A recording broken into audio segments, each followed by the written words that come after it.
How to verify Cash App Bitcoin. Hey everyone, welcome back to our channel. In this video I'm going to guide you on how you can verify your Cash App's Bitcoin, so make sure to watch the video till the end.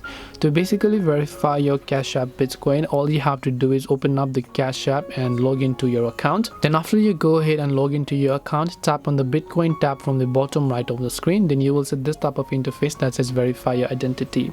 So once you tap on verify your identity or tap on get started, it will ask you that they need a little bit more information to go ahead and then verify it. So tap on continue option.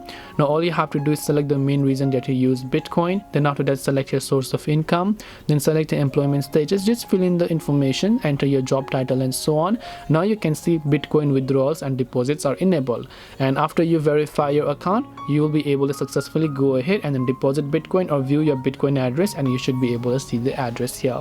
This way you should be able to actually verify your Cash App Bitcoin. Hope this video was helpful. If you have any questions, feel free to leave them down below. Thank you for watching and see you in the next video.